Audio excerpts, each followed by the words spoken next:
I would like to welcome Anna Kijas and Sarah Melton for our next presentation. Anna Kijas is a senior digital scholarship librarian at Boston College Libraries. Her academic training includes master's degrees in library and information science from Simmons College, music with a concentration in musicology from Tufts University, as well as a Bachelor of Arts in Music, Literature, and Performance from Northeastern University. Her main areas of research include music criticism and reception studies of women musicians during the 19th through early 20th centuries. She has a vested interest in the exploration and application of digital humanities tools and methods in historical music research and in the application of standards including TEI and MEI for open access research and publishing.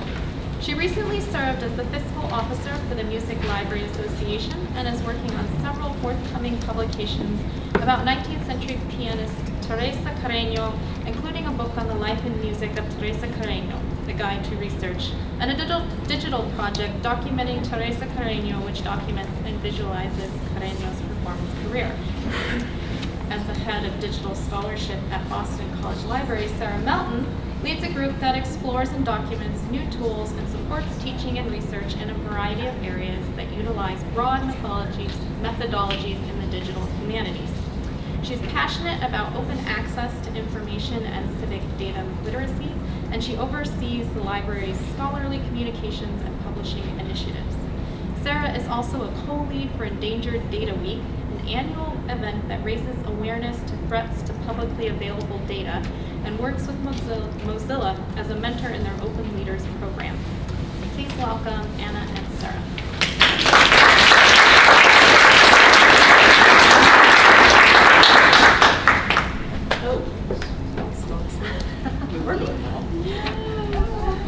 There we go. Okay. All right. Okay. Before Sarah begins, I'll just point out that in the bottom left corner here, there is a bit.ly link to all the materials, including these slides.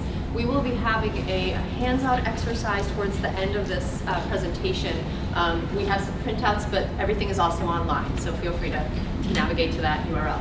So I'll let Sarah begin. Thanks so much, Anna, and thank you to our previous colleague from Dartmouth, because that was a really great lead-in, I think, to some of what we're going to talk about today.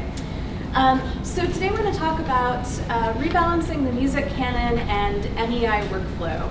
And at first I recognize that that might sound like a little bit of a jumble and a little bit of a strange marriage between something that sounds very social justice-y and something that sounds very technical, but that's actually what we're both extremely passionate about. So that's us. So just as a brief overview, I'm going to give a super quick introduction to who we are, what our group does, the project context that we're working in.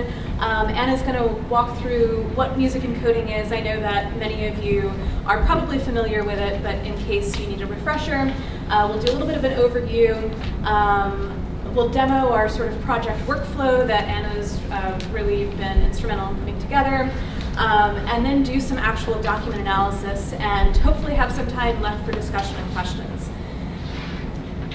So by way of brief introduction, both Anna and I are part of the Boston College Digital Scholarship Group. You can find our website where these screenshots are taken from at ds.bc.edu.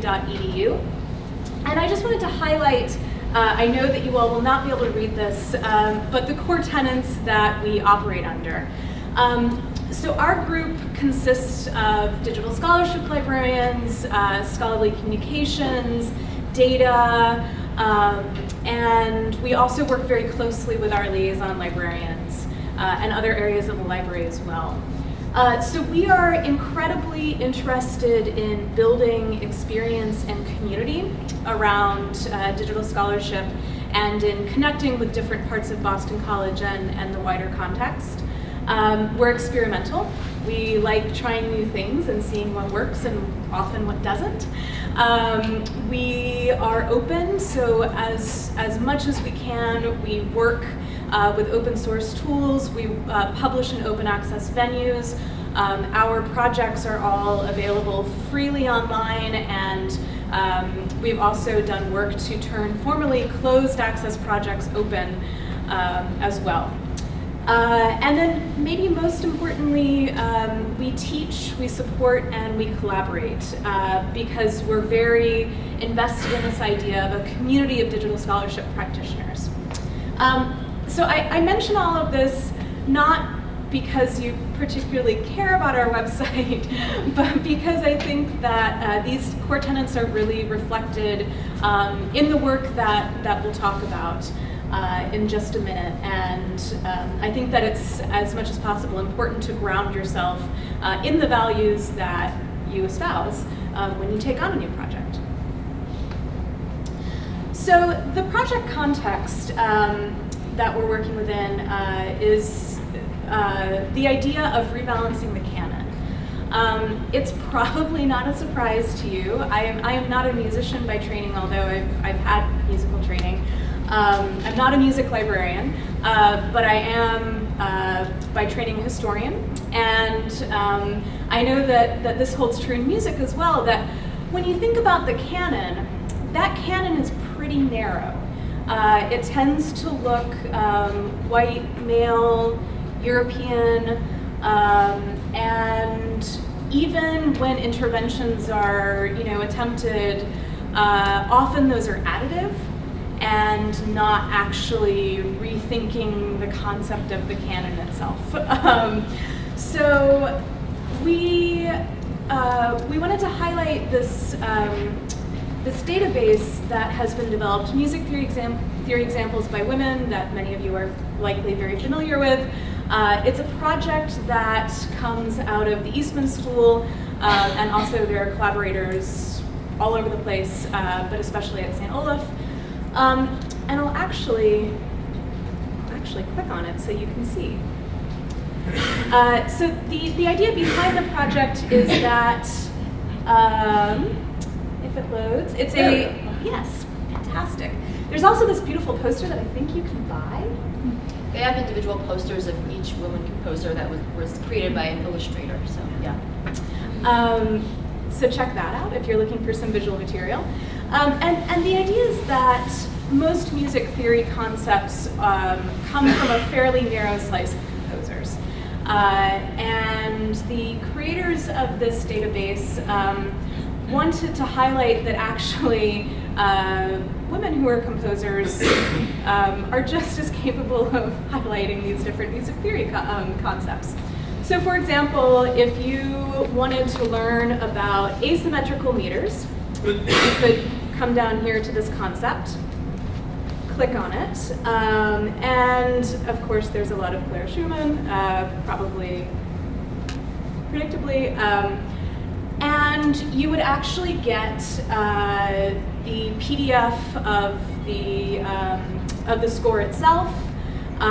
You would get, I'm not sure if this is for all the examples, but for many anyway, there's an option to listen to the music.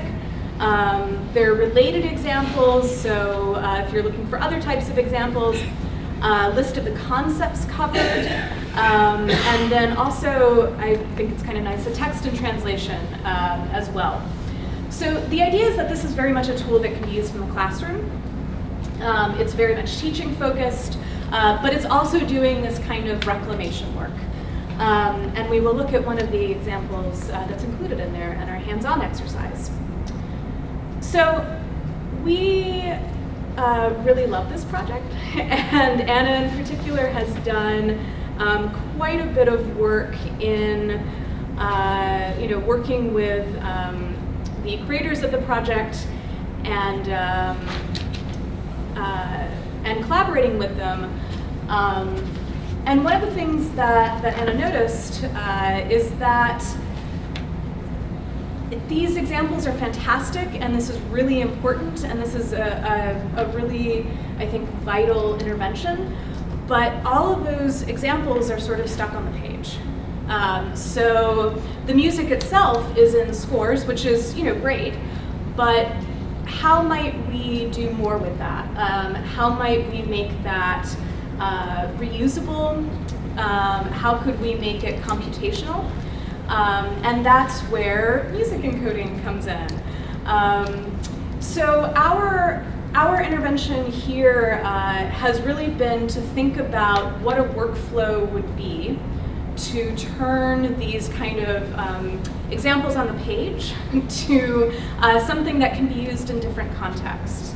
And Anna will talk in a little bit as well about some of the training that she's done with students in particular, because we think that it's incredibly vital to train students and to mentor students in all things, but in our case, digital scholarship, because that's a really good way of getting students excited about this material, and B, it can often be a way that they might think about how this is applicable to their own lives, and also we think we need to be mentoring the next generation of digital scholarship librarians, or whatever that term looks like in the future. So students have been really critical to this work. So I think that's probably enough of an overview, and I will let Anna dive into what the workflow looks like, and also, of course, what music encoding is. So the Rebalancing the Music Canon, thank you. The Rebalancing the Music Canon project at Boston College, the idea for that was related to this Music Theory Examples by Women database that already existed, but I started to think about this a little bit more intently after I gave a keynote at the Music Encoding Conference in May of 2018. And if you're interested in that keynote, it is up on Medium. It's called What Does the Data Tell Us? Representation, Canon, and Music Encoding. And I really was interested in talking about acts of recovery and uncovering narratives, histories, narratives, and works by underrepresented or marginalized peoples. And that's really what led me to connecting with the folks behind this project. And so I've been talking to them and working with them a little bit on how to make this data available to people beyond just maybe the instructors who are using this for theory classes or the students, but making it available, as Sarah said, for computational musicology, and using it as a way to train our students and other students at other institutions in music encoding. So with that, I'm going to jump into a little bit about music encoding in a nutshell. I know that for those of you that have attended MLA, you have probably heard more about music encoding from different people, or you have an idea of what it is. Maybe some of you are already doing it. So we can't provide a full intro, obviously, to music encoding here. However, what we aim to do is to give you some a basic definition, use cases, and an overview of the technical workflow, so that you can kind of see how this can happen and how you can use it at your own institution potentially, and even with your students. So this is a very simple definition. Music encoding is a way to represent music notation or musical documents in a machine-readable structure. Fairly simple, straightforward. But how do you do that, right?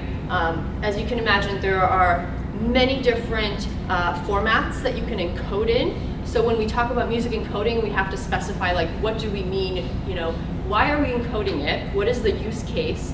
For example, are we going to generate music and snippets in an inventory, such as RILM does? Are we going, RISM? Are we going to ensure preservation and access of our musical documents? Do we want to create an interactive scholarly edition? There are many different use cases that you can imagine. And of course, these different formats, right? So these images here, on the left, upper left, music XML, to the right is Kern or humdrum, and on the bottom is plain and easy. So those are just a couple of examples of ways you can encode. And as you can see, based on the structure of some of these encoding schemas, there are going to be different things you can then potentially do with them, right? Some of them are going to be a little bit more encompassing of elements and features, more so than others. So one of these formats for music encoding is MEI. So I'm going to focus a little bit more on MEI because that's what we're working with at BC. So the Music Encoding Initiative is a couple different things. It's not just an encoding schema, it's a community-driven project. And that's really important. In the open access world where we have a lot of software development, applications development. We want it to be community driven so that it's constantly being updated and maintained and that best practices are upheld. We want it to be an open standard so that it can be interoperable and used across systems and by various different people and institutions. The Music and Coding Initiative is really concerned with creating a set of guidelines and best practices. They're actually just wrapping up their conference today and tomorrow in Vienna, and I'm very sad not to be there. But I'm, a spokesperson for them, so hopefully promoting their cause. It's also platform independent. So these are all key things about the MEI.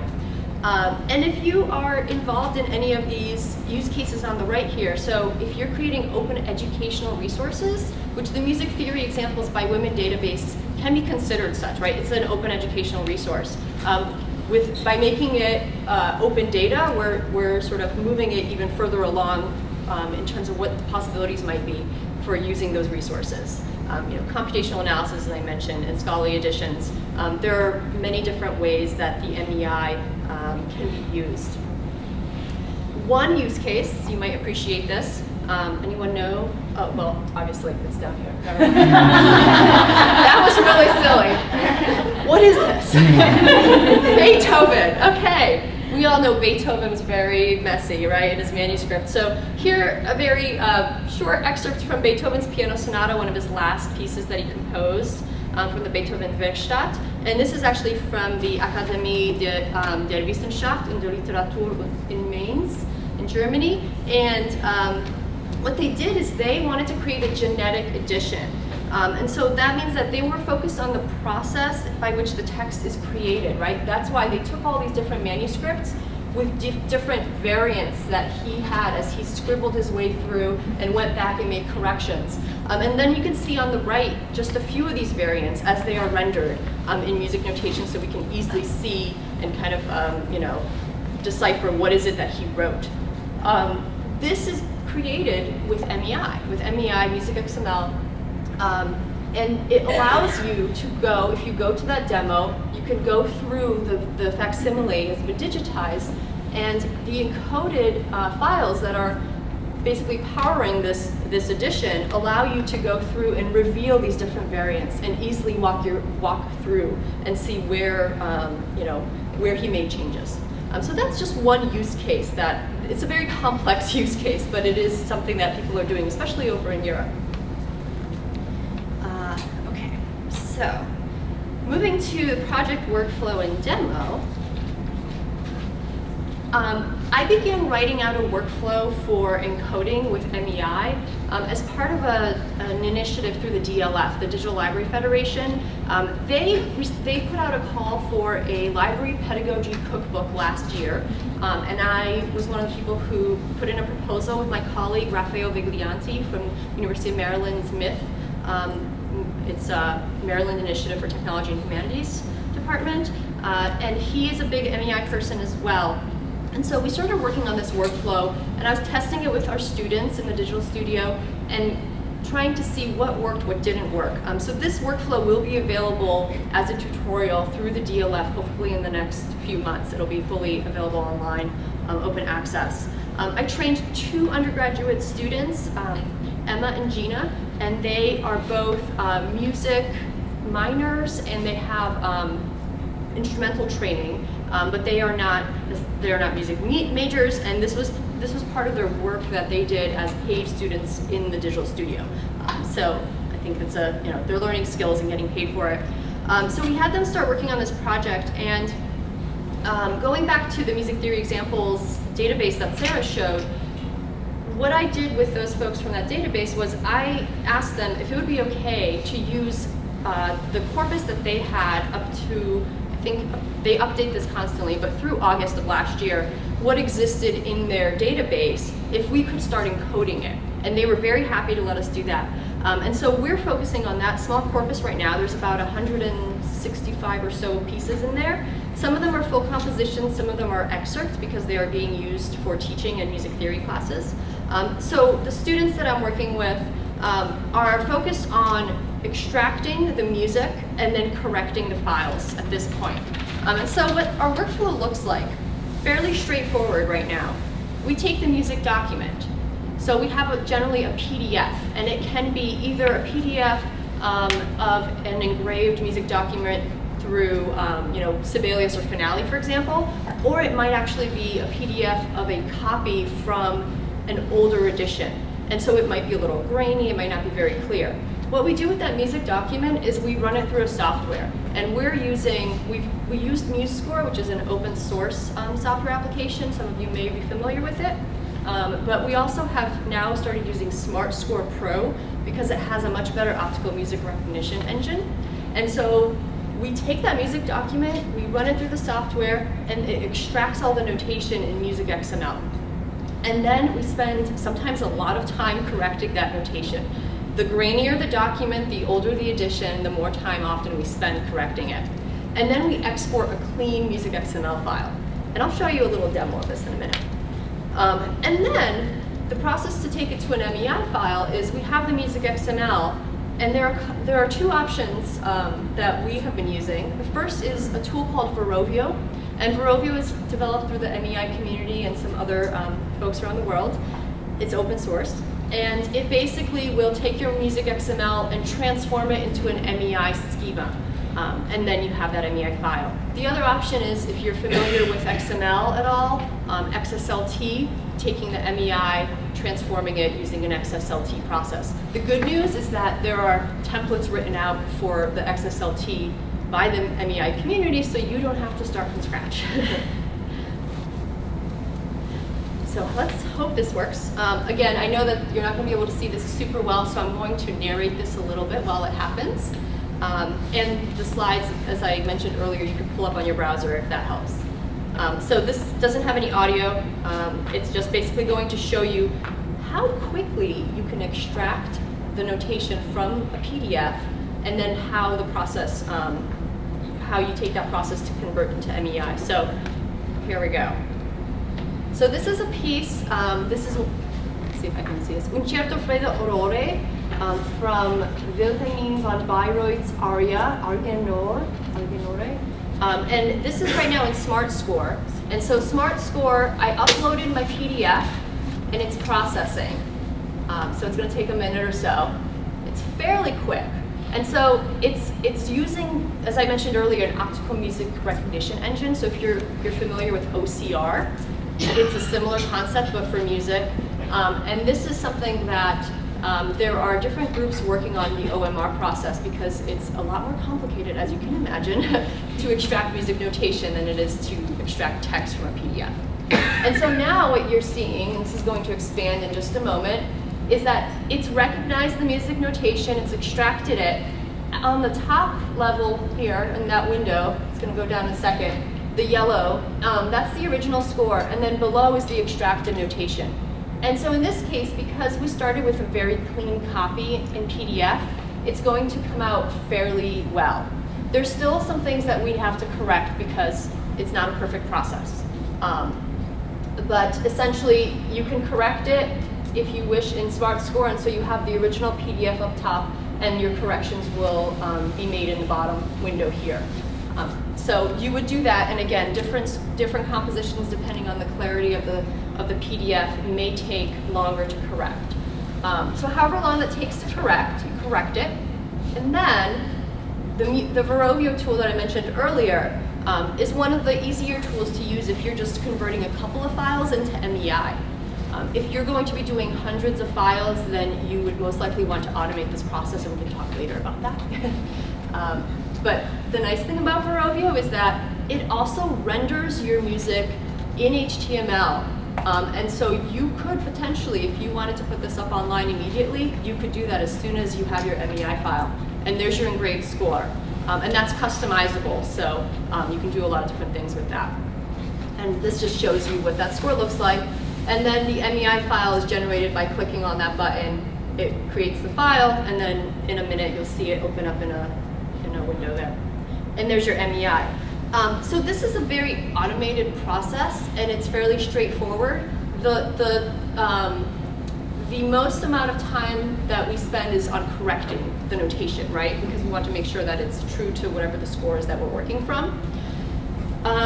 This process, I think, it's been valuable for our students for a couple different reasons. It's giving them the technical skills that they, did not have previously. Both of my students had no familiarity with XML. They did not realize that they could do this kind of work and how simple it was to get started. They felt very kind of, empowered and excited. The other side of it, with the content that we're working with, right, this corpus of works by underrepresented composers, they were also very excited to just be able to look at and engage with this different musical repertoire. They did not know that there was so much out there beyond what they've been trained in. So, one of the students is a cellist, the other one is a pianist and a vocalist. And so they're familiar with the canon, but they didn't realize that there were all these other works by people that, the music theory examples database had, for example. So this is an ongoing project. We're going to continue training the students in MEI. And although this is very automated, some of the other aspects of MEI that will allow us to do work such as close reading or computational analysis is where we can start to explore sort of the context of some of these works. We can look at who these composers were, and we can provide some of that material back into the files themselves. Okay, so let's see here. I'm going to move on because we have, we're at 23 minutes or so. The materials are online, but we have handouts, and so we're going to look at an exercise today. This is an excerpt that we're going to pass out, and because we don't have time to do an intro to music encoding today, we're going to just do a document analysis just to give you a sense of how you could potentially get started and what to look for and what to mark up on a text or a score if you're preparing to do music encoding. So I'm not sure how many people are here, but maybe we could form into groups of, say, 5, so kind of where you're sitting. 4 or 5 people just kind of group together. You're going to get, each group is going to get a handout that gives you your use case. So your use cases, there are 4 use cases. And then you're going to spend some time marking up the document, and I'll talk a little bit about that. So I'm gonna just hand these out. So per group, I would say maybe 1 or 2 copies of the score, and you can share. And then it is online in that bit.ly link there if you're interested. Yep. So the bit.ly is bit.ly/doc-analysis. Great. So I know that some of you may not have gotten a use case, or you were just sort of randomly assigned one because we ran out of handouts, I think. But that's okay. So I'm hoping that you had some interesting conversations or questions. Those are also important. As I mentioned earlier, this was not going to be an intro to music encoding with, kind of going through the schemas and all of the important information that you would normally want to have if you were to encode something.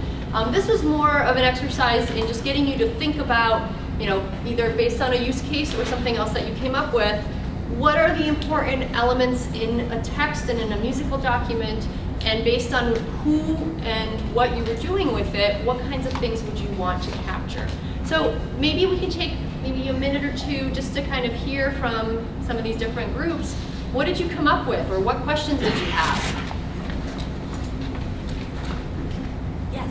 Well, we were a little confused as to how to relate the things we were noticing for the MEI encoding. So we were looking at it as, well, I'm not sure. In my mind, I was thinking of it as a document, so we were interested in the non-musical elements, providing a context for the musical elements, but also the music part, perhaps some of us thought would be interesting to be able to find in order to compare it with the same song by some other edition. This person hums here, and somebody else hums somewhere else, at some other point in the song, and is that indicated in that other edition? Yeah. but we, that's sort of where we were at, and we weren't quite sure if this was the right direction to go in or not. Yeah, no, that's Yeah. a potential use case there. We had Yeah, I the was- scholarly edition. Yeah, so you might have noticed there's a lot more in this score than just music. There are illustrations. There are there's the names of editors, the name of the publisher. It's actually a really beautiful document. And yes, if you were doing a digital edition, being able to compare one version to another, that another arranger might have put together, could be really important. Yeah, and something else you brought up, so the structural elements, right? Thinking about, see if I can go back to, actually open this up so you can just see this score in front of you. No, that's not what I wanted. Sorry. That's not going to be Now I've lost it. Oh no. Okay, what do we want to get back to? Hold on. So I think we need to do. No, I need to remember my own bit.ly link. Oh, okay. NEMLA encoding. Is that it? No. Darn it. Okay. Did you? Sorry about that. Are you trying to get back to your slides? Yeah. Oh, here it is. Got it. Okay. There we go. Okay. So I was just trying to get back to showing you the score here. Now, and it's still linking to that. Okay. There. Okay. Anyway, structurals. So for encoding, whether encoding text or music, obviously musical documents have text in them. And so you would want to focus on the structural elements as well. And in some cases, when people are creating digital editions, they are concerned with the actual way, right, the format in which the original actually appears on the text. And so those are things you could also take into consideration. And these, you have to sort of set these guidelines out before you get started and identify, okay, what are the goals? What are we trying to do? And is that important? Is it important to tell people that my spirituals is centered on the title page? Is it important to note that there is an illustration that appears on that title page, and what is it? So there are a lot of different levels that you could encode. And while we didn't give you those, the names of those XML elements and attributes for you to use, just the fact that you're looking at this and you're already starting to identify what is it that we might want to encode, and the questions you're raising are really, really good. Because a lot of the work that has to happen before you actually encode it, and even though the encoding can be automated, then when you go back as a person to really add the context, those are the kinds of questions and things you have to consider. Yeah. Anyone else? I think we actually are, we're over time We a are little bit. technically keeping you from lunch. So we should probably stop. But if you have questions or other ideas, feel free to come talk to me or talk to Sarah. I'm going to be here the rest of the afternoon. So thank you very much. Oh.